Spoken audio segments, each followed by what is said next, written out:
Well, welcome to a soggy Gulfstream today. Welcome to Gulfstream Park. Ron Nicoletti along with Gabby Dordette. We've had some steady rain since early this morning, so we're going to start the day with all races taken off the turf. So when you get your handicapping started, make sure you mark that down. Off the turf, main track is listed as sloppy. So something we'll have to deal with, but it's if you're looking for a bright side of this, it happened before the races started, so you got a chance to re-handicap. Exactly, and it looks like we're going to have pretty much continuous rain throughout the day, but that's actually a positive because sometimes when it rains and then it starts to not rain, the track dries up, it changes throughout the afternoon, but if we just remain constant, I think that's a good thing. And as you said, we did get a lot of rain this morning, so unfortunately we had some excellent turf racing on tap, but still there's value to be had in these off the turf races. A lot of the time we see on off the turf races, people, the betting public, still bet it like it is a turf race, so you have to do some digging, some extra handicapping, but on these days it can pay dividends.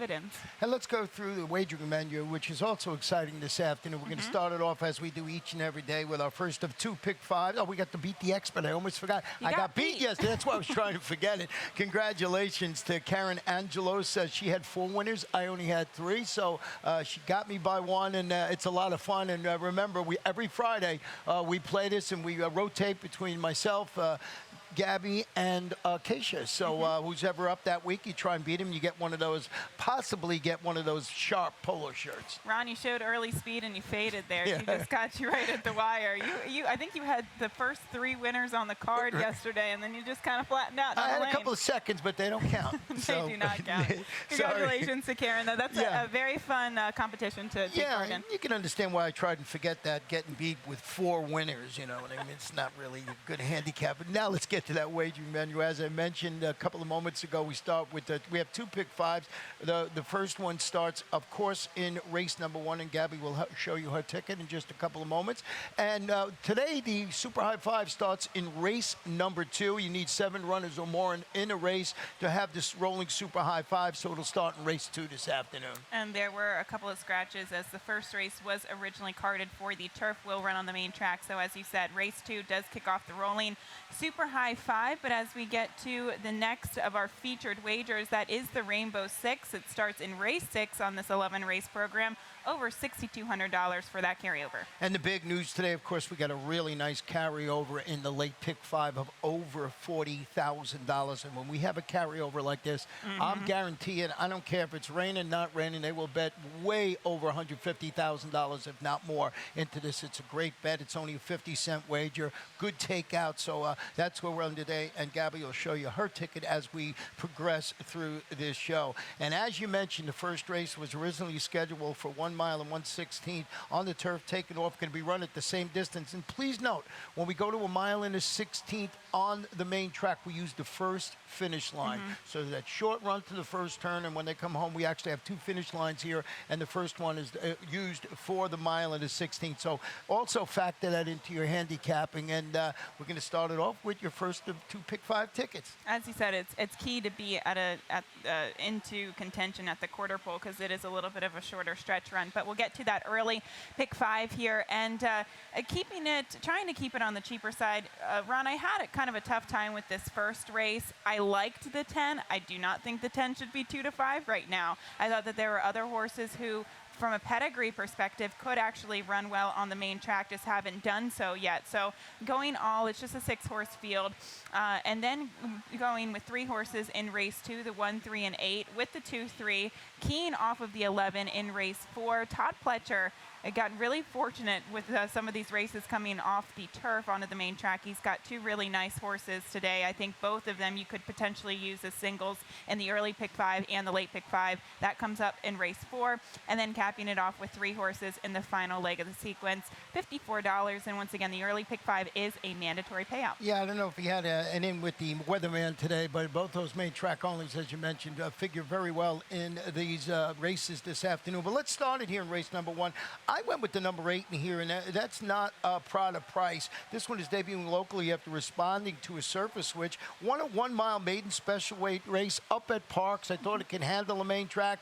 Turf breeding, maybe, grass wet track breeding, excuse me, is there. So maybe this horse can run well. Currently up there at 5-1. And I like the fact that she showed that she could go longer distances. When she was previously on the dirt, she ran okay, especially against Maiden Claiming Company at Monmouth, but she just looks like a better horse that goes a route of ground, and she'll get that today. She probably looks to be the fastest early. And if you look at the pedigree too, Ron, she is by Patio Prado, but on the bottom side, the mare ran primarily on the dirt, so there's an okay dirt pedigree here, and I just think she could have tactical advantage. Now, you have a horse in here that's getting early money. It could be the Javier Castellano factor. That is the 10 Savannah Bell.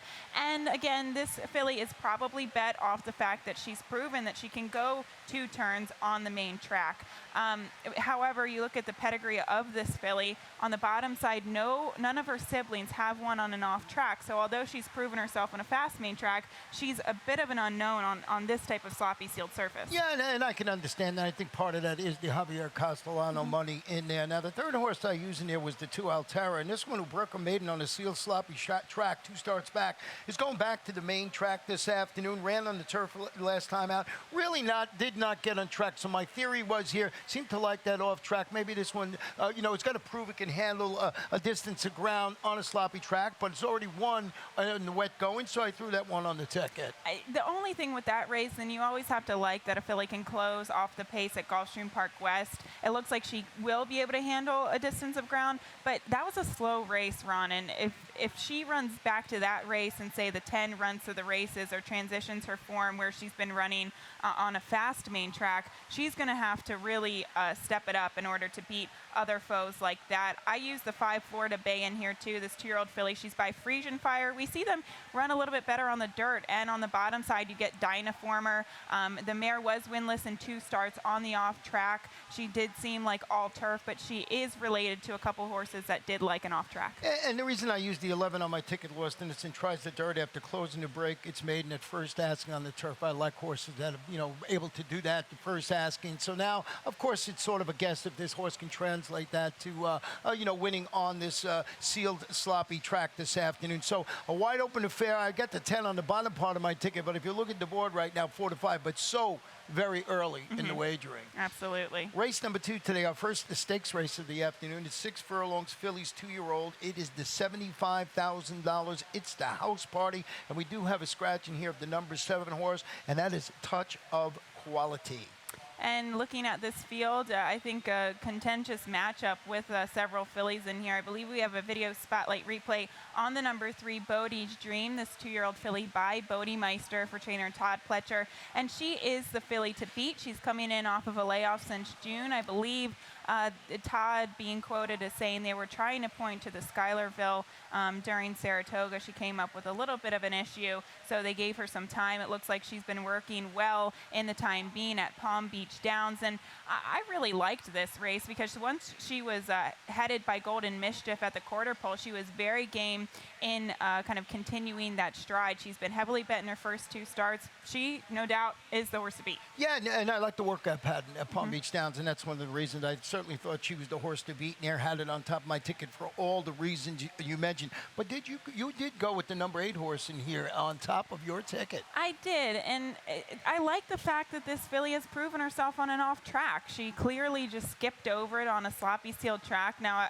full disclosure, I handicapped this race before we knew that it would be the weather that it is right now. But her workouts in the morning are really outstanding. You don't see horses breeze that quickly in the morning, especially at Gulfstream Park West. She's coming off a bullet workout going 5 furlongs in 57-4. That is booking it. And she also does have a lovely pedigree by Medaglia d'Oro out of a pulpit mare. That race, too, for the level, it has been quite productive. We saw Sand Shark come back and win a maiden special weight here, I believe, last week. And overall, it produced 3 next out winners. So I think onwards and upwards for this filly. Yeah, I mean, and that Sand Shark won rather impressively last weekend. So off that performance, and like you said, proven commodity on the wet track, that might be the way to go in race number 2. And I also used the 1 in here. You did, Nets. Yes, I'll go. Gets the answer that the class question this afternoon. When she steps up into Stakes Company, she won her 6.5 furlong career debut at Gulfstream Park Park West by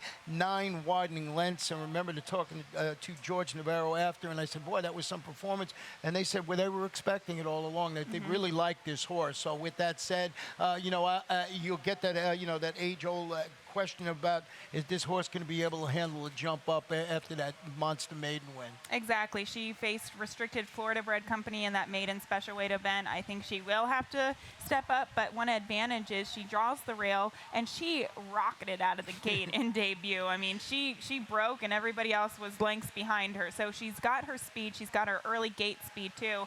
And sometimes when we see a sloppy sealed track, it's really hard for horses to make up ground on. So she has the ability to potentially wire in here. Yeah, she's going. I mean, that's the way I see it. And we both used the 9 Wildcat Kate, turning back to 3/4, followed her really nice 50,000 maiden victory with a second-place finish. That was in the $100,000 juvenile filly sprint. So this one's got a touch of class going on there. I really just stuck between the 1, 3, and 8 in this leg. I kind of had an idea with the 8, just given her workouts and the fact that she likes the conditions. But as we said, George Navarro from the rail with speed, and of course, Bodie's Dream is probably the class of the race. So looking at the early pick 5, I stuck between those 3 fillies. Yeah, and I think you did the right thing. I mean, the 8 horse, of course, I would have added if I had known you were in touch with the weatherman too. So off that off-track performance, let's go to race number 3 today. 1 mile. These are fillies, 2-year-olds. I mean, all the races today are with 2-year-old fillies or colts. A fun day. This is the hot. As I mentioned, a 1-turn mile in here, and no scratches and no jockey changes in race number 3.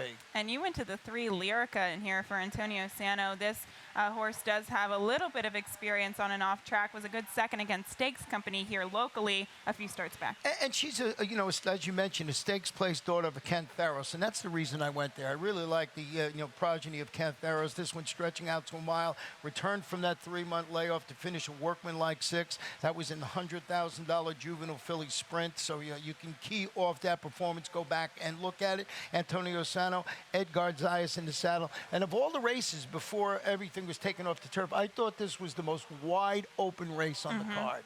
I really had kind of a strong opinion in this race on the 2 Phone Chick, but it could work out, it could not work out. We never know. And I wanted to show a replay of the number 2 Phone Chick. That was last time out against Maiden Special Weight Company at Keeneland. She debuted against a tough field back in August at Saratoga. They gave her a couple months on the shelf, brought her back at Keeneland, and she, we can see she is the number 8.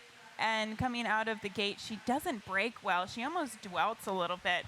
And then she kind of has to pick up the pace from there. Ron, this was a fantastic performance, in my opinion, because that's actually the wrong horse. That's the one down on the inside. We're looking at the horse with the purple cap, who's closing from off of it.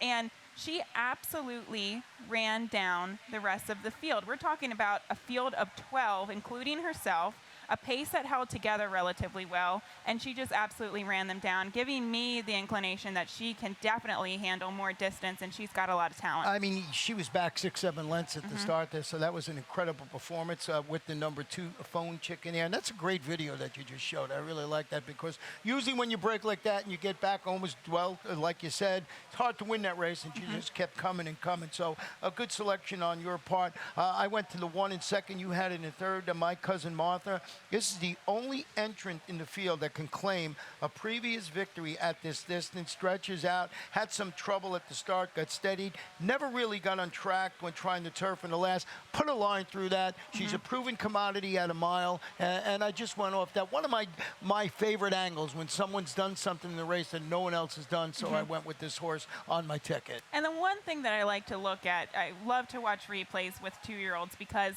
it's all about, it's not that they're going fast, it's how they're going fast. A quote from Richard Migliori that I learned over the summer. And Phone Chick, to me, she was just getting going at the quarter pole. It looks like she wins distance. When I went back and looked at the performance from my cousin Martha on the 1st of September, she didn't switch leads coming down the lane. And although she won, she got a good figure for it, comparable to the rest of the field. Visually, I wasn't enthralled with that performance. So not to say that she can't improve off of that, but I preferred Phone Chick, at least visually, how she did it. You know, and I want to talk about the 7 just a little bit, U.S. Diva. This one was third in both sprint divisions of the Florida Sire Stakes. Now it's turning back to 1-turn mile. Failed to show much. That was in the $500,000 mile in the 16th. My dear girl, it was contested on a track listed as good. So I wanted to point that out because maybe this horse just doesn't like the off going today. So, you know, you're looking at this horse, fourth choice in the morning line. Go back and, revisit that horse, And I mean, I had picked him, but and now with the good track, I thought that this horse never really handled it in the $500,000 My Dear Girl. Yeah, I mean, beyond, you're right. They're kind of equivalent in here. And some of these fillies are trying to get distance for the first time. So you want horses that kind of might like the conditions of the track and who have proven that maybe can carry their speed or give you an idea that might be able to carry their speed. So an interesting race there, of many interesting races on the card. Right. And let's go to race number 4 this afternoon. And this one was originally scheduled for 1 mile and 1/16 on the turf. As we mentioned at the top of the show, they utilized the first finish line. This reverts to 1 mile and 1/16 on that sloppy track. 2-year-olds and a bunch of scratches in here of the 1, 4, 6, 7, and the number 10. And you used the fact check. This was one of your singles, I believe. Well, yes, it is. It's the single in the early pick 5 because I wanted to use several horses in the first leg and I wanted to use several horses in the final leg. So in Todd Pletcher, we trust here. This colt, he draws outside. He has experience on a sloppy track. It wasn't sealed that day, but he ran well, closing from off of the pace that day. Now he gets distance, and he really can probably be positioned wherever he needs to be. He looks like an easy horse to handle. Yeah, and I agree with you and I think he's the one to beat in the end. I think that's a good angle there by singling that horse. I used the 8 on my ticket, and that's all you talking to me. He was trying the main track, close to be 4th on the turf, and I just thought on breeding that this horse can handle the move to the main track. I pretty liked that performance last time out, so I threw it on my ticket there. And Tapazars, they're okay on the main track. On the bottom side, the foals were 0 for 9 on an off track, and the mare was a stakes winner on the turf. So that, I thought there was a little bit more of a heavier pedigree for the turf with that particular horse, but the 3 don't overlook down to the inside intrigues me a bit for Eddie Pliza. This horse has proven that he can go 2 turns on the turf, albeit, but he is by Quality Road, and on the bottom side, the mare has produced a winner on an off track. So I like that horse to maybe be a little bit closer to the pace. I'm sticking between the 11 and the 3. The 11 and the 3, I had the 3 on the ticket for all the reasons you mentioned. So that was in race number 4 this afternoon. Now we'll go to race number 5, and this one is 6 furlongs. These are maiden claiming fillies, 2-year-olds, $12,500. Full field of 14 runners in here, and we only have 1 scratch, and it's the number 15. So, we have our exacta flip-flop, the number 5 Grand Weekend or the number 6 Satire. Let's start with the number 5 Grand Weekend, being you had it on top, and I know you used this one on your early pick 5 ticket. I did, and talking about the early pick 5 run, that is why I singled on Todd Pletcher's horse in the 4th race, because sometimes you have to make decisions. Although we don't like to pick horses that will potentially be short price favorites or the favorite, you like to get some value and get some creative ideas. Favorites are your friends in multi-race sequences if you can rely on them, because you can use a lot of horses in this race. By all means, use a lot in this one because it's wide open. It is wide open. The 5 Grand Weekend, I just thought she ran a pretty credible race in her debut performance. That was against slightly tougher company, a maiden $16,000 level. She was decently back that day, and Victor Barboza Jr., he does really, really well. Good statistics with his maiden claimer. So I'm going with the angle, don't fix what isn't broken. Yeah, and I have it on a ticket for all the reasons you mentioned, but I did go with the 6 Satire on top, who's dropping to this 12-5 level after proving no match for an impressive first-time winner. Does this sound familiar? It was Yes, I'll Go. That's the horse we were talking about early on. Nobody was beating that George Navarro horse that afternoon. Maiden special weight across town. Nick Gonzalez, Luca Panici handling this big drop in competition. I don't know, there was no match for that horse last time out. The drop will definitely help, and not only that, Ron, we see Nick Gonzalez. We see several horses, several trainers' connections that come from Woodbine or Presque Isle, mainly synthetic surfaces, and they run on the main track here. And they usually don't run well first time transitioning from synthetic to dirt. Second time, not the case. Sometimes they improve, and this horse will improve by virtue of that alone. and by virtue that he's dropping. Yeah, and I just thought, we put a line for that last one. We ran into a buzzsaw in that particular race. Now, the other horse I used on my ticket you had in fourth was the Four Substance. Dropping to this level after failing to show much. It was a maiden special weight debut here, but it was last May. Mark Cassie, Tyler Gaffleone. This is a bit of a shaky proposition. There's a lot of guesswork coming in here. This horse not running since May, dropping down. So, I threw it on the ticket, but I think we got the right two with the 5 and 6 in my estimation. I hope we have the right two because you could make a case for anybody. I mean, there's several first-time starters with okay pedigrees. I mean, sometimes with these lower-level maiden claimers, I'm more inclined to pick first-time starters, if you're going with a first-time starter, horses who were smaller purchase prices at the sale versus higher purchases at the sale, like say the 2 if you're looking for a really long shot, $1,700 at the OBS sale. Right. It makes sense that this horse is debuting for the 12.5 level. But Substance, yes, I agree, a little bit of a dicey proposition. I will be using her protectively, and as well as the number 11 horse, Spots and Dots to the outside, just kind of going with the theory that I just said. This horse was purchased for $1,200 at the OBS open sale. It makes sense that they're starting this horse at the bottom. Interesting angle you come up with there. The cheaper the horse, the better she likes him in the cheaper races. Yeah. That makes sense now that I'm thinking about it. We're going to take a short break. When we come back, we'll show you my Rainbow Six ticket.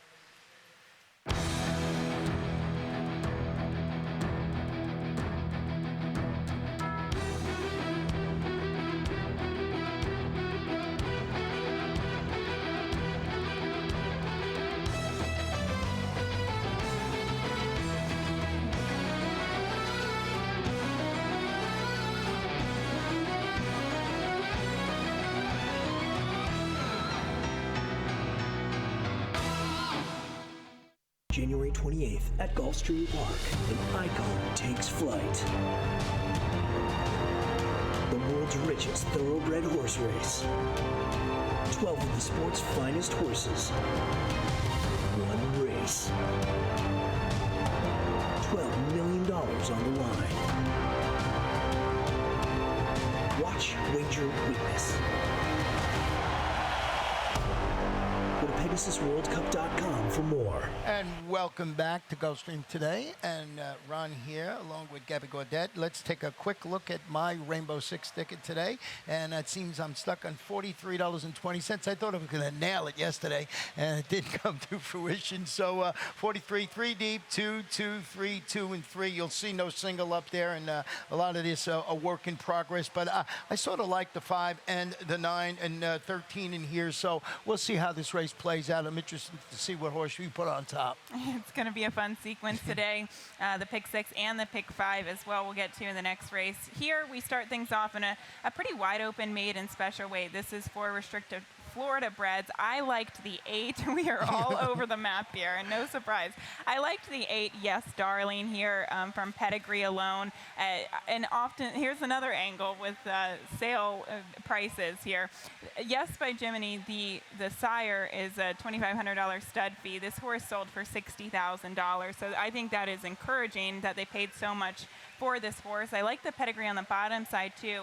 Darling Dixie, she was a very versatile mare. She won on the turf, dirt, slop, sprinting, routing, everywhere they put her. She earned about $200,000 too. No winning siblings at 2, but I do like the versatility of the mare, so I gave him a slight edge here, and I like the progression of workouts in the morning. Well, I went to 5 in here. Wait, we're going to wear blinkers. First starts, it's finishing second in its 5 furlong career debut here during June, a race that was contested on that sealed sloppy track. Ronnie Werner, Javier Castellano. This is an Arundel Farm homebred son of distorted humor. We do have a stat on Ronnie Werner with 2-year-olds making their second career start in the dirt. 5 for 21, a nice 24% win average, a limited sampling in here, 52% in the money, and an even ROI of $2. Good statistics there, and I think if none of the first-time starters step up here, this is definitely the horse to beat off of that last performance. And and that's the beauty of this, Rainbow Six. You don't know which horse is going to step up in there, and it looks like the logical 2 on top. I did not use the 8. I'm going to go back and revisit that. But the big news today, of course, is the carryover in the late pick 5, and it starts in race number 7. And this is the Pulpit. It's 1 mile. It's off the turf now. 2-year-olds, 75,000. Scratch the 2, 6, 7, 9, 10, 11, and 14. So just a compact field to work it. Let's see your ticket. Let's get to it. I'm singling, so fingers crossed in the first leg of the sequence. We're going to have to get through this. Once again, in Todd We Trust with the 15 Taprit, entered for main track only. This 2-year-old colt is by Tappet and is out of a Grade 1 winning mare. So I like the pedigree here. This horse has proven that he can go longer distances. They added the blinkers to him last time out. And at first I said to myself, oh, well, yes, he won, but what did he really beat? He beat a horse named Commandeering. That was another Todd Pletcher horse who had recently run second in a maiden special weight at Keeneland. And although I still don't think it was that tough of a race, comparable to the rest of the field he's facing, I think it definitely stacks up a bit higher. I wasn't sure about this one. More I like your 11 in the early pick 5 more than I like this one, because I like the 3 in here, Salute the Honor, broke its maiden at first asking the slop, and was third in the juvenile turf last time out. So there's some class there, proven commodity on and off track, and that's the reason I went with the number 3. I mean, I got the 15 on there, and the horse that you have in 4th and I have in 3rd, hey, Mike, this one is stakes placed on the main track, but sprinting. Sprinting, I would prefer Salute with Honor a little bit more. Going back to that horse, Ron, I like the fact that it's encouraging that he's proven himself on an off track. He's proven himself that he can go longer. He's got speed to the inside. He was a little bit green coming down the lane in his debut performance. That could have just been, immaturity. He probably has taken strides since then. The thing I don't like about Hey Mike, although he is stakes placed, those horses have not gone on to do much. Silver Mission ran horribly at Finger Lakes next out, who beat him in the Tremont. Pachi Cruz has run just really mediocre races recently. So even though he is stakes placed, I wonder how tough they actually were. Well, let's go to race number 8 this afternoon, and this is a 6 furlongs, 2-year-old, $75,000. It is the Buffalo Man, and we do have a scratch in here of the number 5 horse, and that's 2 steps forward. And this is a pretty nice race, and there's a horse that's going to be a big favorite today, I believe, once the smoke clears, and that's the 9, Recruiting Ready. Recruiting Ready. He's had a pretty good 2-year-old campaign, and he's been kind of the unluckiest horse in his entire career so far. I mean, it will go back and take a look at the Grade 2 Saratoga Special. This was when he came out of a good second against Grade 3 Company in the Bashford Manor at Churchill. He stepped up to the big leagues against Grade 2 Company at Saratoga, and he ran an excellent race. I love Irad Ortiz. I think he does an extremely impeccable job, both Jose and Irad. This was a very interesting race, in my opinion, a very interesting ride. I mean, it was very indecisive too, Ron. He broke. He kind of let all the other speed go to his inside. He tried to rate, and then he tried to go, and then he bumped several horses to his inside. He just took too much out of this poor horse, and he just got nailed at the wire. Yeah, and I mean, on that, I mean, he's just, like you said, he's had a pretty wild career thus far, so Recruiting Ready, but just off the class angle, and, the Saratoga Special you saw there, he comes back, he runs, in the Iroquois Grade 3 at a mile in the 16th, so I think it sets him up perfectly for the turn back to 3/4. Now, Sonic Mule, a versatile son of Distorted Humor, who followed the Wellmen second on the turf in the Armed Forces, comes back, is impressive with a optional claiming victory, going 6 furlongs across town at GPW, Gulfstream Park West. Going to try Stakes Company. Let's get a stat on Sonic Mule, on Todd Pletcher, actually not on the horse. This one, over the last 2 years, layoff 31 to 60 days, non-graded stakes on the dirt. I mean, 2-year-olds, not 2 years. 2-year-olds, layoff 31 to 60 day, non-graded stakes on the dirt. 6 for 23, 26%, 65% in the money. It's Todd Pletcher, but I just thought that was a pretty interesting angle, up there winning at 26%, with those 2-year-olds. So I threw that stat out there. And he has improved since the Saratoga Special, and you have to give him the benefit of the doubt in the Saratoga Special because he was taken out by Recruiting Ready in that race, and since then he's proven that he can improve.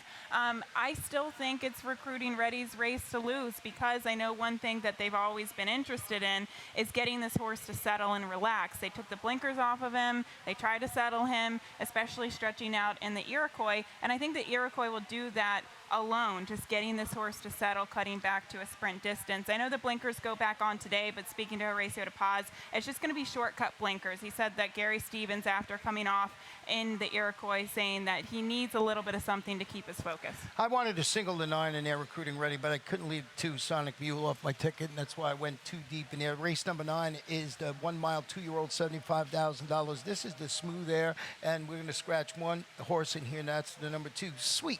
On the ladies, I went to the inside with the 1 fact-finding, stretching out to 1 turn mile after following its 6-furlong debut victory at Saratoga. Thought it was just as impressive when he won a 6.5 furlong allowance at Keeneland. He's a son of Factor by Warfront, so he should be able to handle the distance for sure. He's bred to love this added real estate. Now we got to handle the off-track, but this horse has been rather impressive. The only thing is that inside post run, and this is a horse who is coming off a bit of a freshening since October, now getting at a distance to the mile, and does get an inside post with a horse that has a little bit of speed, or with speed to his outside. But I think we'll have a replay for his victory at Keeneland. It was extremely impressive, and he, I thought, ran very well at Saratoga, even in his debut. Cassie Story, the 2nd place finisher, came back to win at Saratoga too, and he really just took everything in stride.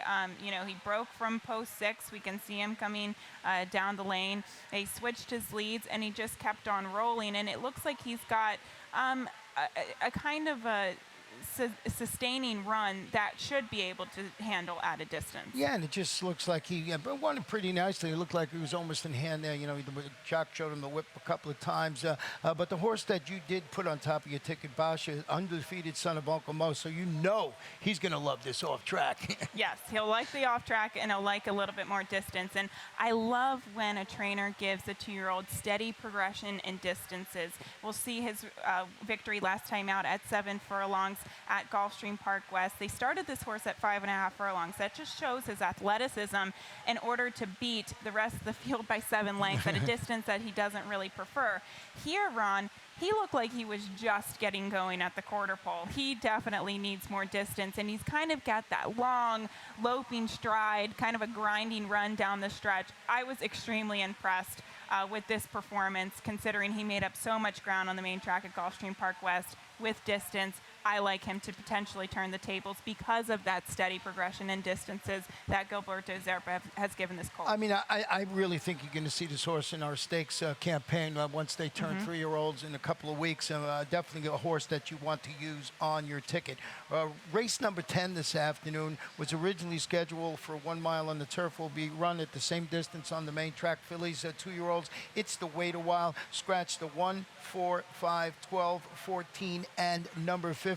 And I kept Bahama Hello on top of my ticket, trying to make it 2 in a row after following a troubled 3rd place finish in the Our Dear Peggy. I was boxed in, was shut off with a $75,000 optional claiming victory at this 1 mile distance. Todd Pletcher, Luis Saez, they're keeping this horse in on the main track, at least until we came on the air, so that is a positive sign for me. Oh, for sure. The fact that they leave her in is definitely a positive sign. She's bred to handle an off track, and looking at, we really only have the performances on the turf to gauge our opinion on, and her race in the against a stakes company there at Gulfstream 2 starts back, it wasn't an easy trip. She was down on the inside, as you said. She was pulling. She was kind of keen. She was squeezed out of position. But even in her subsequent start, when she beat Allowance Optional Claiming Company at Gulfstream Park Westeron, she was still kind of green. She was looking around. Her ears were everywhere. But I think it's an advantage that she draws an inside post because it will give her the ability to focus and get covered up. Yeah, and I just thought that she just looks like a horse that's got a lot of positive, going on. She's going to do a lot of positive things. And I, like I said, was enamored that they kept it on the off track this afternoon. I love the 8 in here, Party Boat, and I was tempted to pick her when it was originally carded for the turf. I did not, mainly because I don't really know exactly what she beat last time at Keeneland. I don't think it really stacked up well against the Chad Brown horse Created Dream that was originally in here. But I think she could definitely transition her form coming back to the main track. She ran good races in her first 2 starts on the dirt, and I loved how she won last time out. And maybe this is just kind of restrictive to turf, but she rated really nicely on the inside, and she accelerated beautifully when asked. So I think we could potentially see that on the main track too. And then that's part of the puzzle this afternoon, to see if these horses that have run so well and on certain surfaces are going to be able to translate that. And that's the beauty of knowing that you're dealing with an off track as the day progresses. Let's go to our final race. This one was originally scheduled for 5 on the turf to be run on the main track. Maiden claiming fillies, 2-year-olds, big field in here. So I stuck with the number 5 in here, Lago Linda. On top of my ticket, going to wear blinkers. She lost the best chance. She bumped at the start. She was 6 wide in that race. She was favored in 3 consecutive races. Paco Lopez in good form. Let's see how this horse runs. I agree. This is a horse who's dropping from maiden special weight company to maiden 25, and the blinkers go on. So this is a go figure type of horse. So you have to use Lago Lindo. Paco Lopez also. Paco Lopez and Luca Panici, those are 2 riders that you've wanted for the past couple of racing cards. They've just been doing very well. So something to pay attention to. The 11 Fiore, though, Victor Barboza Jr., once again, I always talk about him with his maiden claiming first-time starters. He does great work with them, whether they're on the turf or the dirt. So I went with this 2-year-old filly by Shackelford. On the bottom side, it is an elusive quality mare. She ran against maiden special weight company on the turf, but has a decent outside post position. I don't mind it with some of the scratches, and with an unraced 2-year-old, sometimes you like to be outside more than inside. Well, just a perfect way to end the day with another wide open affair. And don't forget, we got that huge carryover in the late pick 5, which starts in race number 7. Gabby and I will be back in just a little while. We're going to turn it over to Pete Aiello. He'll update you on all the scratches and things you need to have a fun day here today. Best of luck.